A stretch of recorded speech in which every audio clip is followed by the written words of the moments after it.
경주에서 있었던 에이펙 회의 때 우리나라에서 미국 도널드 트럼프 대통령에게 선물을 두 가지 했죠.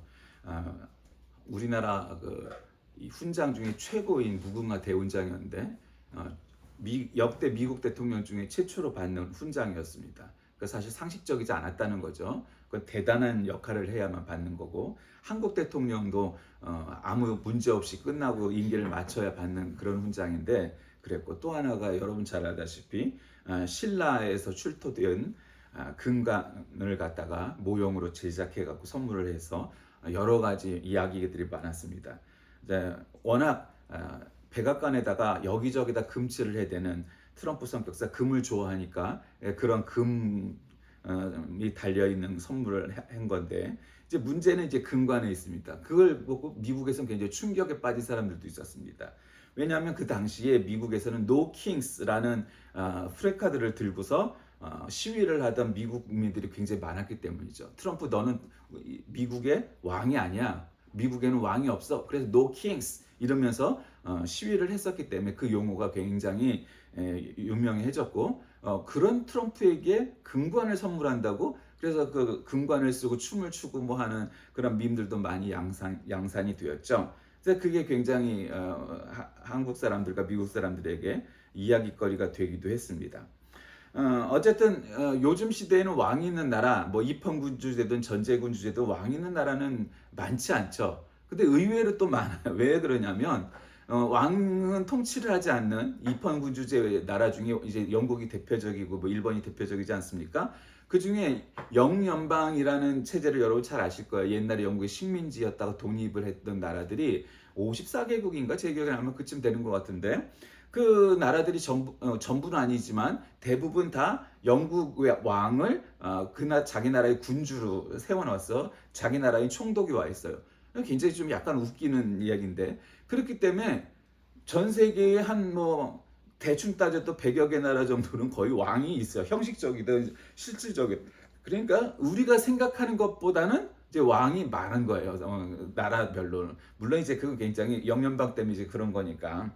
어쨌든 왕이라는 전제군주제, 봉건제는 이미 끝나버린 지가 오래되고 대부분의 나라들은 이제 우리가 공화정을 실시하고 있는 나라들이 이제 대부분이죠. 설사 왕이 있어도 명목상의 형식상의 원수, 국가 원수이지 사실은 국민의 의사를 반영한 다수당이 내각을 이루어서 총리가 되고 책임을 지는 책임당 여당의 역할을 하는 그런 나라들이 이제 많죠. 그러니까 사실 우리 입장에선 왕 하면은 별로 그렇게 느낌이 안 와. 임금 뭐 우리는 사극이나 드라마나 이런 데서 왕 뭐 하면 이 전하 죽여 주시옵소서 뭐 통촉하여 주시옵소서 이러는데 그게 우리나라 같은 이제 공화정 체제에서 평생을 사는 사람들은 그게 이렇게 피부 깊숙이 와닿는 건 아니죠. 그러나 어쨌든 왕정이 어땠다는 건 알아요. 반역을 하면 당연히 그 죽임을 당하는 거고 왕의 의사와 상관없는 비판을 하거나 뭐 이러면은 이제 좋은 왕은 그 비판도 뭐 에이 하고 받지만 아주 폭군, 암군 뭐 이렇게 평가되는 왕들은 그냥 그 자리에서 칼 들어갖고 죽이기도 했던 역사가 우리나라에도 종종 있지 않습니까? 그러니까 왕이란 건 그런 존재예요.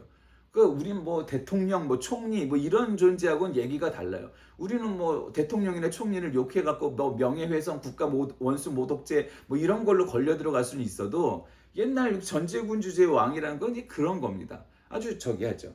그런데 이제 여러분 우리가 왕에 대해서 이해해야 될 게 구약 시대로 가면 사사 시대라는 게 나오잖아요. 이제 뭐 판관이라고 공동 번역돼 있고 이 사사가 뭐냐면은 사사라는 거는 왕과 제사장이 하나로 합쳐져 있는 게 사사예요. 그러니까 신정일치죠.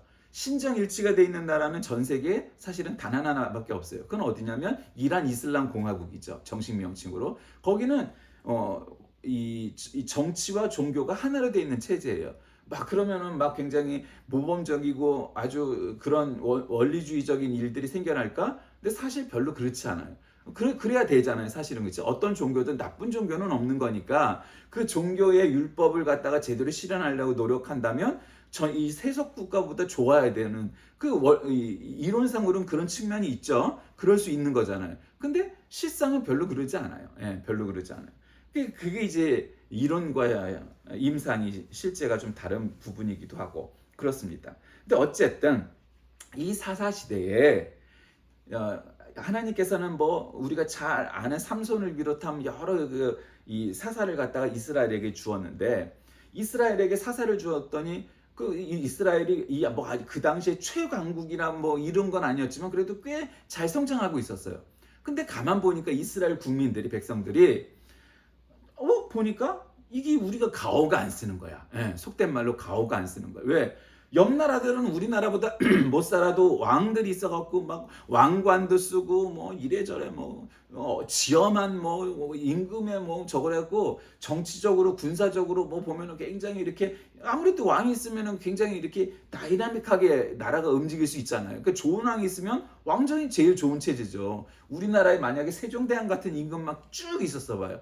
어마어마했겠죠. 옛날 삼국시대부터 그런 왕만 계속 있었으면 지금 뭐 중국 전역 뭐 시베리아까지 다 우리나라 땅이 되고 일본도 정벌했겠죠.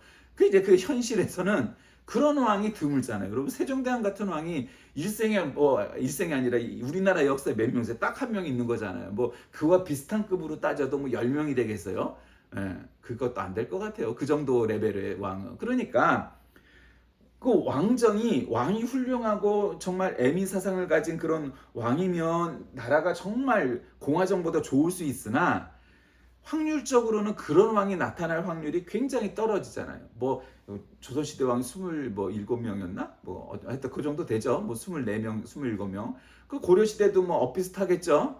그다음에 뭐 신라 1000년 동안 또 왕은 뭐 한 30몇 명이었나? 제 기억에는 한 40명쯤 되는 것 같고. 뭐 하여튼 그 이전까지 따지다 보면 그냥 쉽게 설명해서 한 100명이 왕이 있었다고 칩시다.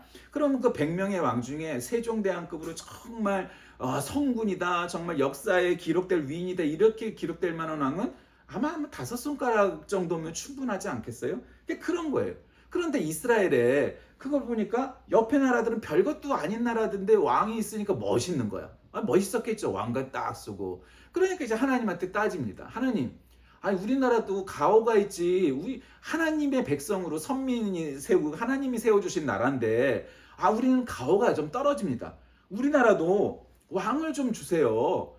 그래갖고 좀 우리도 다른 나라 앞에 임금님 행차하신다 이러고 멋진 왕관 쓰고 좀 그러고 싶어요. 그러니까 하나님께서는 야 내가 너희들을 위해서 사사를 세워줬잖니. 이게 좋은 제도인데 왜 너희들은 자꾸 왕을 원해? 왕이라는 게 말이야.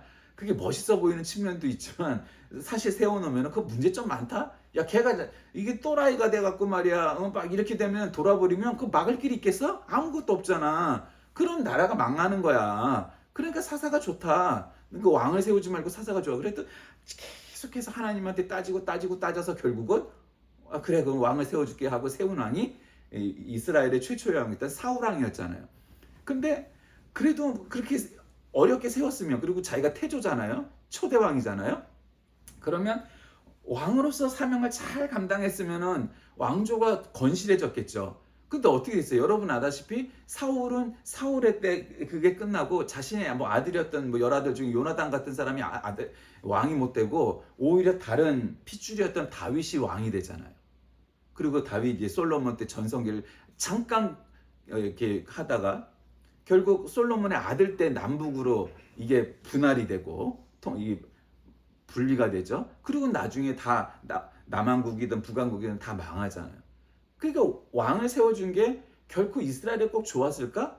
그건 아닐 수 있는 거죠. 그래서 소위 말하는 집단 지도 체제와 비슷한 사사 시대가 오히려 나았을 수도 있는 거예요. 자, 왜 이 왕 얘기를 이렇게 어마어마하게 시작을 하냐? 구약 시대 때 원래 이스라엘은 왕이 없었습니다. 그런데 왕을 세워달라고 한 건 이스라엘 사람들이었어요. 그리고 세워졌는데 별로 그 제도가 사실 그렇게 유용하게 오래 가고 뭐 이러진 못했어요. 그러니까 이스라엘 사람들에게 있어서 왕이란 어떤 거예요? 이스라엘에는 사실상의 왕이 없는 거란 말이에요. 그러니까 이제 뭐 다윗, 솔로몬, 다윗, 뭐 사울 이런 사람들이 없었다는 얘기가 아니라 그 시대가 굉장히 짧았다는 얘기예요. 그렇죠? 3대라고 따져도 뭐 직계는 아니지만 뭐 3대라고 따져도 그 통일한국 시대가 얼마나 짧았겠어요. 사울, 다윗, 솔로몬 시대가 100년도 안 됐을 거 아니에요. 당연히. 그러니까 이스라엘 역사에 있어서 왕이라는 존재는 그렇게 막 긍정적인 건 아니에요. 그러니까 그 시대가 굉장히 짧았고 그 전성기가 그랬기 때문에 문제가 있는 거예요. 물론 이제 어떤 사람은 그렇게 볼 수도 있겠지. 야 그래도 그때가 전성기였잖아 이스라엘에. 뭐 그때 너무 짧았다는 거죠. 그게 왕이라는 제도에 이스라엘 사람들이 갖고 있는 생각은 이 왕은 하나님이 세우지 말라고 하셨을 때 자기들 조상에게 이유가 있었는데 우리가 그거를 깨닫지 못했었다. 이렇게 생각할 수밖에 없는 제도라는 거예요. 그런데 오늘이 이제 2025년도 교회력의 이제 마지막이죠. 다음 주가 되면 대림절이 시작되고 새 교회력이 시작됩니다. 교회력의 마지막 주간이 왕이신 그리스도 주일이에요. 그러니까 물론 왕이신 그리스도 주일은 그렇게 역사적으로 오래된 거는 아니에요. 사실은. 근데 이제 왜 교회력의 마지막을 왕이신 그리스도 주일로 채택을 했을까요? 그러니까 그거는 여러 가지 의미가 있고 뭐 학설이 있지만 그런 거 아니겠어요? 그냥 쉽게 설명하면 이 세상의 끝은 왕이신 예수 그리스도께서 오셔서 이 세상의 종말과 재림을 하시는 왕이시다. 뭐 그런 거를 의미하지 않겠어요? 그리고 모든 교회력의 이 끝판은 결국 뭐냐? 예수께서 우리들의 왕이요 메시아이신 예수 그리스도께서 우리에게 오신다. 뭐 그거를 설명하고 가르치기 위해서 맨 마지막 주일이 왕이신 그리스도 주일 아니겠어요? 뭐 여러 가지 의미가 있겠지만 뭐 그런 의미로 우리가 받아들여야 되겠죠. 역사가 뭐 교회력을 막 세울 때 야 첫째 주부터 마지막 주일까지 다다다닥 이렇게 만든 게 아니고 교회력이라는 게 하나씩 하나씩 첨가가 돼. 야 이런 주일이 있으면 좋을 것 같은데 이거 그러면서 나중에는 그러니까 지금도 사실은 부활절 이후에 성령 강림 주일, 삼위일체 주일 다음에는 그러면 이제 뭐 오순절 후 성령 강림 후 몇째 주일 되는데 이게 지금 지난주까지 이어지는 교회들도 있어요. 그러니까 옛날에는 그 비절기라고 했고 이제 카톨릭도 옛날하고 지금은 많이 바뀌었지만 어쨌든 이게 비시즌인 거예요. 근데 이제 야 그러지 말고 교회력엔 성부 하나님에 관련된 교회력이 빠져 있으니 성부 하나님에 관련된 게 빠져 있으니 성부 하나님에 관한 이 절기도 집어넣자. 그래서 9월 첫째 주부터 창조절이라는 것을 또 집어넣었잖아요. 그러면 이제 성부 성자 성령에 관한 이 교회의 이 교회력이 골고루 다 들어가니까 의미가 있다.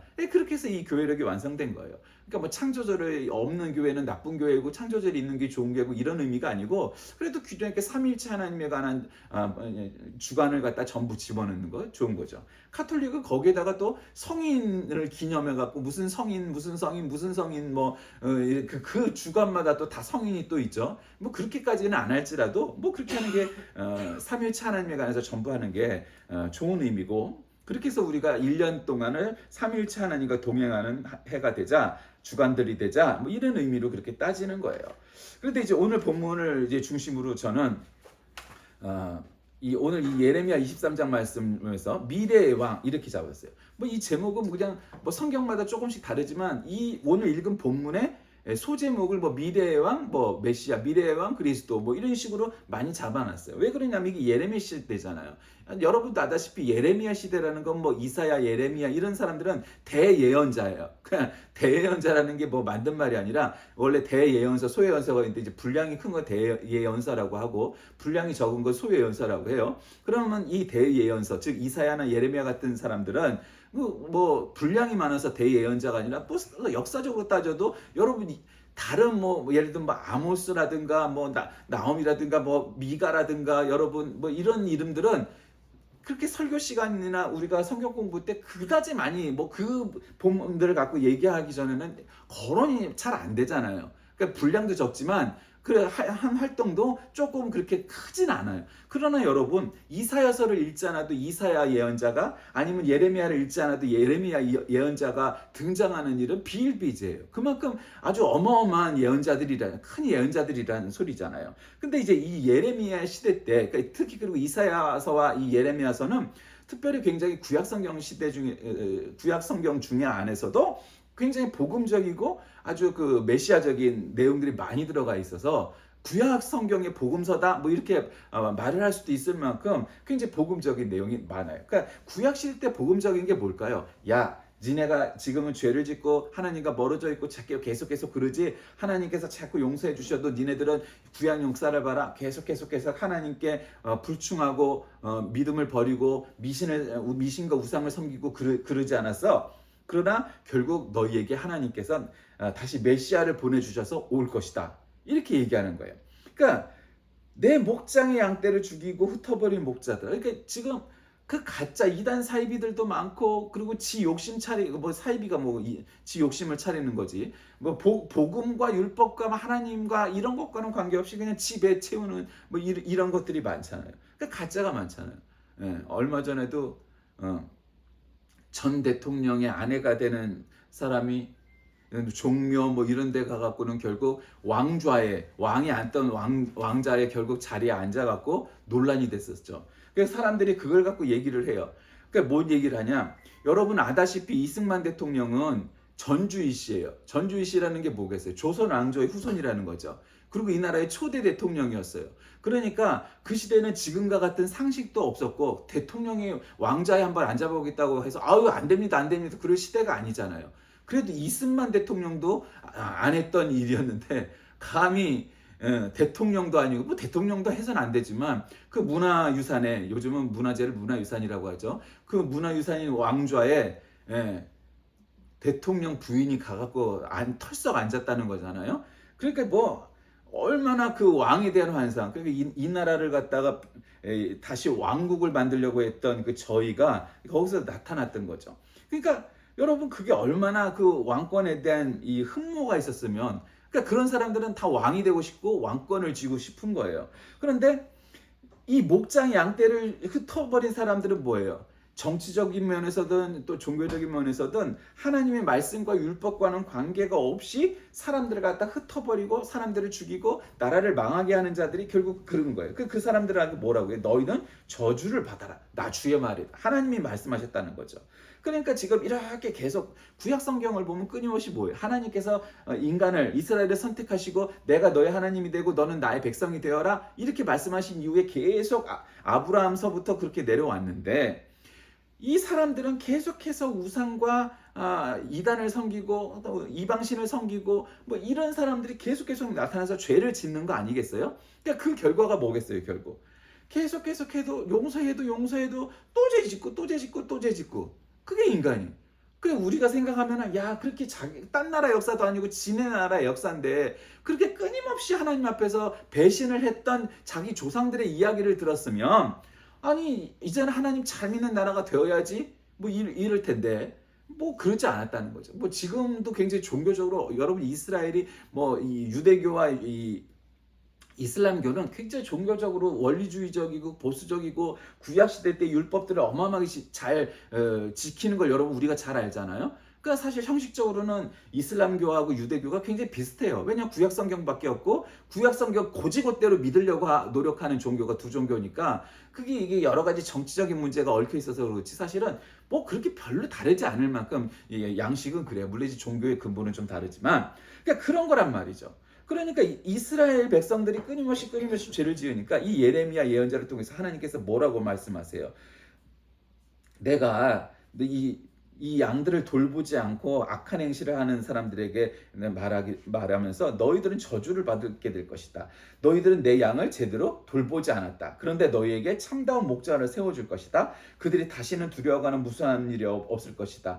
또 하나도 잃어버리는 일이 없을 것이다. 나 주의 말이다. 그러면서 다윗에게서 의로운 가지가 하나 돋아나게 하는 그날이 오고 있다. 나 주의 말이다. 그러니까 왕이 되어 슬기롭게 통치하면서 세상에 공평과 정의를 실현할 것이다. 그때가 오면 유다가 구원을 받을 것이고 이스라엘이 주님은 우리의 구원이시다라고 그를 부르게 될 것이다. 뭐 이런 얘기가 쭉쭉쭉 나오는 거예요. 그러니까 이 얘기가 뭐겠어요? 다윗의 후손에게서 메시아가 나타날 것이라는 예언이죠. 이사야서는 뭐 이거보다 더 어마어마하게 나타나지만 예레미야도 똑같이 그런 예언을 한 거예요. 그러니까 복음서와 내용이죠. 복음서죠, 사실상 구약에. 그러면서 미래의 왕이 너희에게 나타날 것이다라는 거죠. 그러니까 지금 예레미야 시대 때도 나라가 얼마나 혼란했겠어요. 남북으로 나뉘어서 나라는 저거되고 인간들은 계속 하나님의 말씀을 어기고 나라는 점점 궁핍해지고 어려워지고 뭐 그렇죠. 물론 전성기 시절에도 그 나라 각 나라마다 어려움이 있겠지만 나라가 정치를 잘못하고 종교가 부패하고 그러면 나라가 어려워지는 거란 말이에요. 어느 나라든지. 그러니까 이사야나 예레미야 같은 소위 말하는 이 대예언자들, 대선지자들이 나타난 까닭이 무엇이겠어요? 그만큼 그거는 뭐 보나마나 뻔하게 그 시대가 그만큼 정치적으로나 종교적으로나 모든 면에서 그 나라가 어려움에 놓여 있었기 때문에 그렇게 위대한 예언자, 선지자들이 나타날 수밖에 없는 상황이 있었다는 거죠. 당연히. 그러니까 지금 이스라엘 사람들은 정치적으로나 종교적으로나 여러 가지 혼란에 빠져서 나라는 계속 위축돼 가고 망해가고 있고 뭐 그런 느낌이 계속 있었던 거예요. 그러니까 그런 곳에 사람들에게 희망을 심어주고 하나님의 그 계획을 예언하는 거죠. 야, 나라가 어려워지고 망할 지경에 이르러도 너희들은 무너지지 마. 왜? 지금 이 나라에 왕이 있어도 그게 참 왕이 아니고 미래의 진정한 너희들의 왕 메시아가 오실 것이야. 그러니까 위축되지 마. 포기하지 마. 낙담하지 마. 실망하지 마. 이 나라가 바닥을 친다 해도 아니 나라가 망한다 할지라도 이거는 그냥 제가 집어넣는 거예요. 성경이 그렇게 이 성경 본문에 없으니까 나라가 설사 망해서 너희들이 뿔뿔이 흩어진다 해도 너희들은 희망을 가져야 돼. 메시아의 희망을. 새로운 미래의 왕이 오실 것이니까 나라가 망해도 너희들은 실망하면 안 돼라는 거예요. 그러니까 여러분 그런 말을 제대로 이해했다 치고 모든 사람이 제대로 이해하지 못했겠지만 어쨌든 그랬다 치고 그 두 가지 반응이 있을 수 있잖아요. 그럼 뭐겠어요? 어떤 사람은 아니 나라가 망하는데 무슨 그게 말이 됩니까? 아니 하나님이시면 하나님이 세우신 이 나라가 망하지 않게 이 나라에 아주 구국의 영웅 메시아를 그 전에 보내주셔서 우리나라가 세계를 통치하고 세계를 정복하고 이렇게 해서 하나님의 나라가 하나님을 믿어야 이렇게 위대한 나라가 된다는 걸 보여주셔야 세계 만방에 하나님을 믿는 민족들이 늘어나고 이 나라가 위대하게 될 거 아닙니까? 그럼 그렇게 해주셔야 하나님이지. 아니 나라가 망한다고요? 나라가 어려워지는데 하나님을 잘 믿으라고요? 그게 말이 됩니까? 이런 거죠. 굉장히 상식적인 수준의 이야기죠. 그러나 상식적이긴 하지만 신앙적이지는 않은 거예요. 여러분 그게 다른 거예요. 우리가 일반 세속적인 혹은 정치적인 경제적인 사회적인 면만을 생각하면 그런 식으로 생각을 해서 아니 우리 나라가 망하기 전에 메시아를 보내주셔서 참다운 왕을 보내주셔서 우리나라가 부강하게 돼서 세계를 정복하고 하나님 잘 믿는 나라 모든 나라가 다 그렇게 돼서 야 이거는 하나님 안 믿으면 안 돼 이렇게 만들어 주셔야 살아계신 하나님이지 이렇게 생각하는 사람 지금도 많죠. 뭐 그런 목사들도 많고 그런 신자들도 많고 그렇죠. 그러나 여러분 그게 정말 신앙적일까요? 그렇진 않아요. 그렇진 않아요. 그러면 이 메시지를 우리는 어떻게 수용해야 되나? 아니 나라가 망한다고 할지라도 우리 신앙을 포기하지 말라고요? 여러분 정말 그런 얘기를 들었다 치면 여러분 그게 얼마나 황당한 얘기겠어요? 아니 나라가 망하는데도 하나님을 믿는 걸 포기하지 말라고? 그런 거예요. 나라는 망할 수도 있고 민족은 흩어질 수 있고 민족이 없어질 수도 있지만 그럼에도 불구하고 우리는 하나님을 잘 믿어라라는 거예요. 여러분 그게 쉬운 얘기가 아니잖아요. 누구라도. 나부터도 그게 아니 나라가 망하는데 아니 그 전에 좀 도와주시지 이런 생각이 1도 없을 수가 있겠냐 말이에요. 인간인데 아니 나라가 잘 되면 좋잖아요. 근데 그 문제는 하나님의 관심사는 이스라엘이 세계 최강 대국이 되고 부강하고 그런데 관심이 있지 않으시다는 거예요. 문제는 그건 이스라엘에게든 미국이든 뭐 대한민국이든 간에 어느 나라를 향해서도 아니 그 나라가 세계 최강 대국이 되는 게 하나님하고 무슨 관련이 있겠어요? 무슨 이득이 있겠어요? 물론 미국이 잘한 점이 있죠. 짧은 역사에도 세계 최강 대국이 돼서 굉장히 복음을 널리 세계 만방에 퍼뜨리는 데 했죠. 근데 이제 그때는 그나마 조금 괜찮았지만 여러분 남미를 갔다가 들어갈 때 스페인이나 포르투갈의 군대와 선교사들이 같이 들어갔단 말이에요. 그러니까 원래 그 당시에는 굉장히 그 종교적인 면에서 그런 문제가 있었죠. 선교사들이 제국주의의 스파이 노릇도 많이 했었어요. 물론 이제 우리나라에 복음이 들어올 때 미국의 선교사들은 그런 사람들은 많지 않았죠. 거의 없었고 그랬지만 어쨌든 스페인과 포르투갈의 남미를 정복할 때는 그런 사람들이 꽤 많았단 말이에요. 그러니까 그런 역사가 뭐 스페인, 포르투갈뿐만 아니라 전혀 없다고 말할 수는 없고 문제가 분명히 있는 그런 역사도 분명히 있었죠. 그러니까 그럼에도 불구하고 우리나라, 스페인이, 우리나라, 포르투갈이 세계를 정복하고 세계에 모두 하나님을 잘 믿는 그런 나라들이 다 되어야지 라고 꾸는 것이 하나님이 바라는 이상세계였을까? 그건 아니라는 거죠.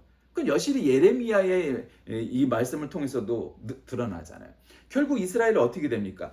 바벨론의 침공으로 인해서 포로가 된 유다가 여러분 본토로 이제 회복될 것이듯이 여러분 지금 이 시대는 나라가 망한 거예요. 한마디로. 그러니까 북왕국 이스라엘이 아시리아의 남왕국 유다가 바벨론에 망해서 결국 나라가 없어진 상황이 된 상황에 이 예레미야 시대가 온 거예요. 그러니까 사실은 이들에게 희망이 없는 거예요. 우리도 뭐 일제 침략기 때 독립운동을 하던 사람들이 있었지만 그건 진짜 소수잖아요. 대부분은 어떻게 생각했을까요? 에이, 나라가 있든 어떤 나 잘 먹고 잘 살고 우리 자식 잘 키워갖고 훌륭한 사람 되면 되는 거지 뭐 이렇게 생각하는 사람 없었을까요? 그 정도는 아니지만 스펙트럼은 넓겠지만 그 비슷한 생각하는 사람들 대부분이었을 거라고요. 개인이 무슨 힘이 있겠어요? 아니 내 자식 잘 먹고 잘 살면 되지 내가 뭐 친일한다고 뭐 나라가 뭐 어떻게 되냐 이미 망한 나라가 또 망하겠냐? 그런 생각 가진 사람들 다수였어요. 많았단 말이에요. 뭐 지금 이 시대도 마찬가지고. 근데 지금은 바벨론 시대란 말이에요.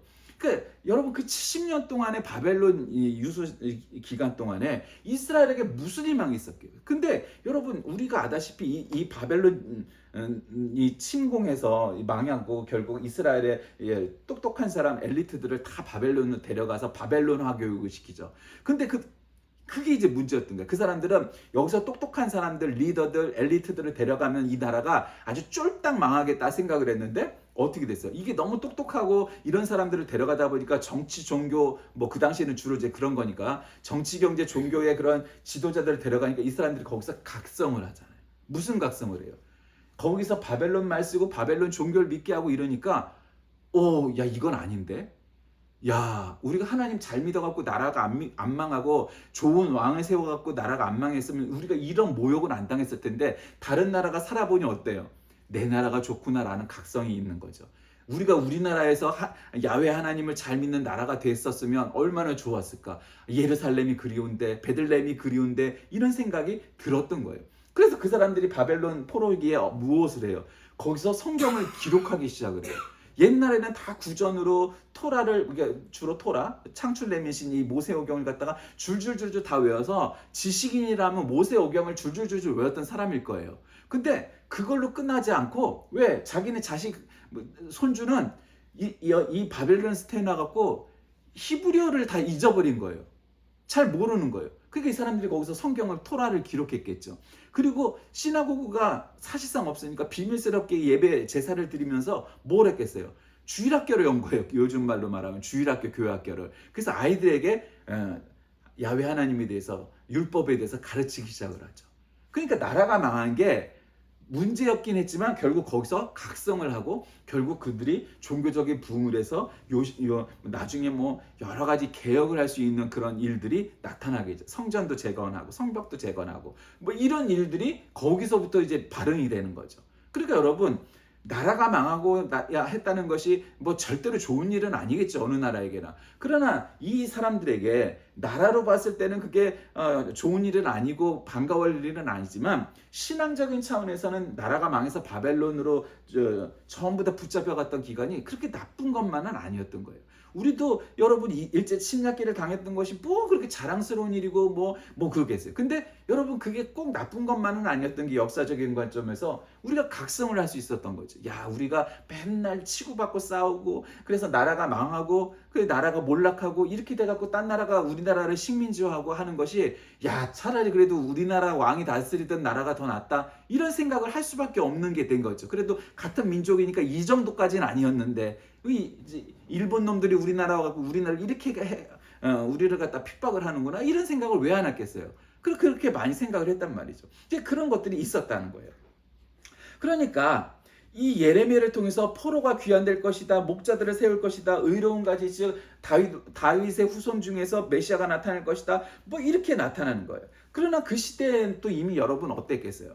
우리가 뭐 당연히 생각해 보면은 바벨론을 갔으니까 종교적으로 아주 그냥 원리주의적인 보수적인 이런 사람들이 많았겠어요? 아니죠. 오히려 그렇게 됐으니까 대다수는 어떻게 돼요?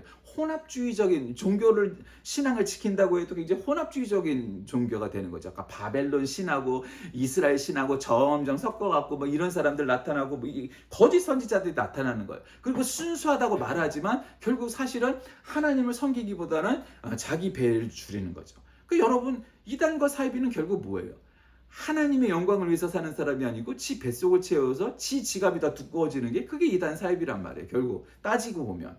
그러니까 그런 일들이 비일비재하게 나타난 거예요. 그래도 그 속에서 굉장히 사람들이 각성을 해서 나중에는 이 나라를 다시 재건하자 이런 문제를 갖다가 관심을 가지니까 나타나게 되니까 결국 달라지게 되는 거죠.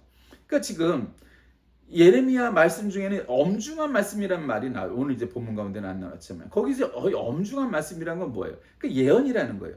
지금 이 예레미야 선지자에 반대하는 사람들이 엄청 많았어요. 그 사람들은 야 예레미야 네가 다른 사람들과 달리 좀 다른 색깔의 말을 하는데 네가 정말 하나님이 보낸 선지자라는 증거 있어? 야 다른 사람들처럼 대충 혼합해갖고 얘기하지 여기서 예언자가 나오고 어쩌고 저쩌고 뭐 이렇게 생각한 거죠.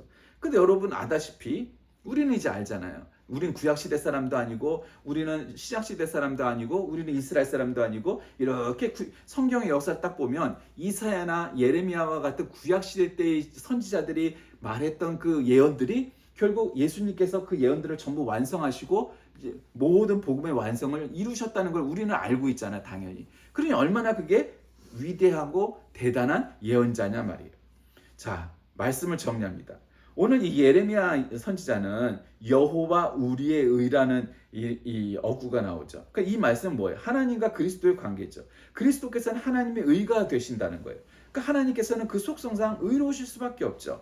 그런데 그 의로우신 그리스도를 통해서 온전히 우리에게 드러나는 것이고, 야 니네 지금 여러 가지 어려운 일이 있지, 그 나라가 망해하고 식민지가 돼서 이 식민 국가에 와갖고 어렵게 간신히 살고 있지. 그럼에도 너무 걱정하지 마, 너무 염려하지 마. 너희들은 다시 예루살렘으로 돌아가게 될 것이고 다시 나라를 세우게 될 것이고 뭐 이렇게 말씀을 해주는 거예요. 그러니까 이 말씀이 얼마나 위로가 됐겠어요.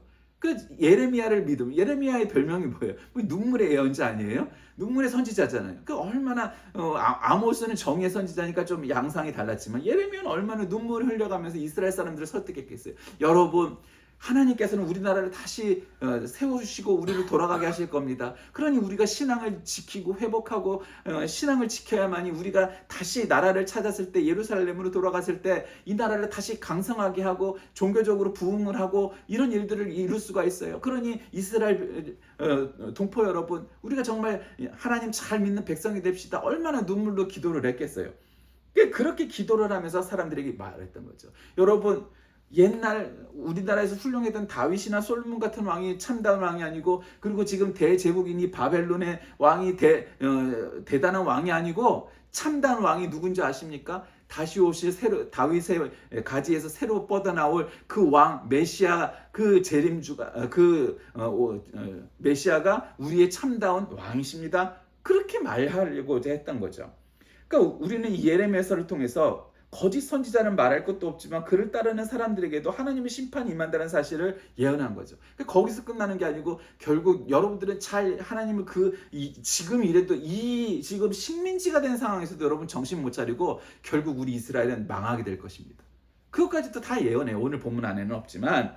그러니까 말세에는 거짓 선지자들이 결국 그래서 그렇게 되는 거예요. 나라가 망해도 눈 하나 깜짝 안 하는 사람들이 너무 많게 되는 거예요.